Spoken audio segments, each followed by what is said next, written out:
আমি এখন আছি সুন্নাসতলী ঘাটে। তো এখানে সুন্দর একটি ব্রিজ আছে।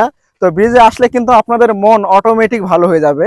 তো যাদের মন খারাপ তারা কিন্তু এরকম প্রাকৃতিক পরিবেশে ঘুরতে আসতে পারেন। তবে এখানে কাপল বা ফ্যামিলি নিয়ে ওইভাবে আসা যায় না।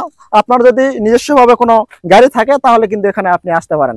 আপনি যদি এমনি এক্সট্রা কাটাভাবে আসতে চান তাহলে কিন্তু আপনার কিন্তু অনেকটা সময় লেগে যেতে পারে।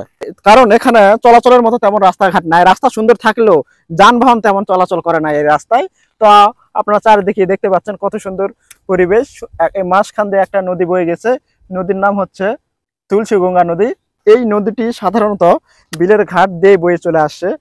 এখানে আমি দেখতে পাচ্ছি যে কৃষকেরা সাধারণত মাঠে এবং নদীর যে পাড়গুলো আছে সেখানে কিন্তু কৃষকেরা গরু চড়াচ্ছে দেখা যাচ্ছে, এবং অনেক ভাইদের দেখা যাচ্ছে যে মাছ মারতেছে। তো এখানে একটা ভাই হাঁটে যাচ্ছে, উনি সাধারণত ফাঁসি জাল ফেলাইছে, ওটি ওখানে মাছ ধরার জন্য ফাঁসি জাল দেখার জন্য যাচ্ছে। আর এই সাইডে দেখতে পাচ্ছেন ওই ভাই সাধারণত বড়শি দিয়ে মাছ ধরতেছে। তো এখানে কিন্তু বড়শি দিয়েও কিন্তু ভালো মাছ শিকার করা যায়।